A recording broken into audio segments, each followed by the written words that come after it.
सापरा जी, कर रहे हैं। क्या नरेंद्र मोदी के भाषण से यह साफ हो गया कि 24 की लड़ाई होने वाली तो राहुल वर्सेस मोदी ही है?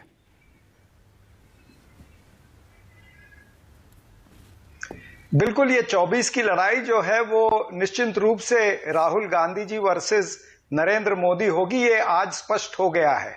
और जिस तरह से भारतीय जनता पार्टी की प्रवक्ता अभी पैनल पे राहुल जी की बॉडी लैंग्वेज की बात कर रही थी, उसका जवाब मैं एक लाइन में दे दूं कि खिसियानी बिल्ली खंबा नोचे। देखिए, अब भारतीय जनता पार्टी क्या क्या चीजों पर ध्यान दे रही है।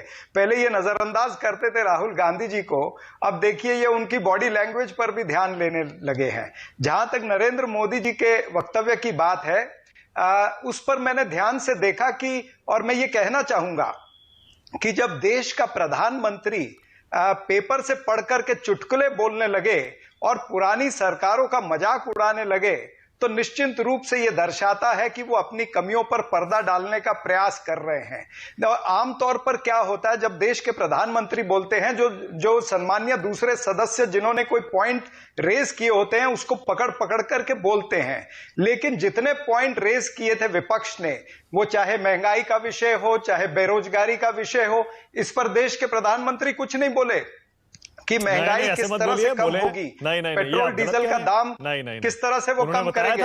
महंगाई डबल डिजिट में थी कांग्रेस के। नहीं, मुझे पूरा महंगाई पे आए थे।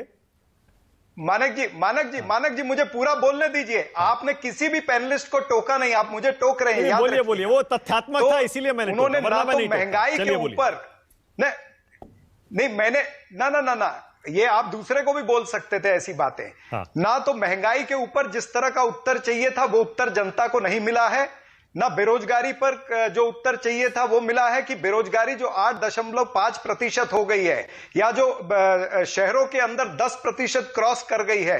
45 वर्षों में ऐसी बेरोजगारी नहीं है, वो आज बेरोजगारी दिख रही है। इसके ऊपर प्रधानमंत्री कुछ नहीं बोले। किसानों की आय दुगनी करने वाले थे 2022 तक, उसके ऊपर उन्होंने देश से या देश के किसानों से माफी मांगनी चाहिए थी। चीन के ऊपर एक शब्द नहीं बोले। आज चीन 65 जगह पर हमारे जवानों को पेट्रोलिंग नहीं करने दे रहा, गश्त नहीं लगाने दे रहा, उसके ऊपर देश के प्रधानमंत्री कुछ नहीं बोले हैं। और अगर देश के प्रधानमंत्री ने बोलना था तो वो भुखमरी इंडेक्स पर भी बोलते, जहां पर हम 107वें पायदान पर हैं। मानव विकास के इंडेक्स पर बोलते, जहां हम 132वें पायदान पर हैं। विश्व प्रेस स्वतंत्रता पर बोलते, जहां पर हम 150वें पायदान पर हैं।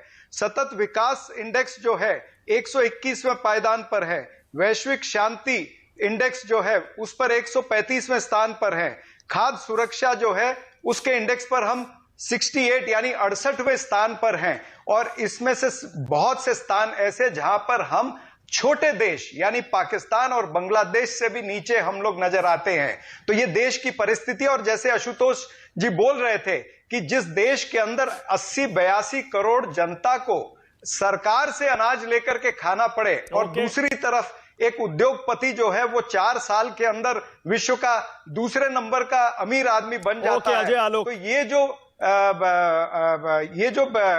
ये जो आर्थिक फर्क जो नजर आ रहा है, आर्थिक विषमता जो है, इस आर्थिक विषमता के ऊपर भी देश के प्रधानमंत्री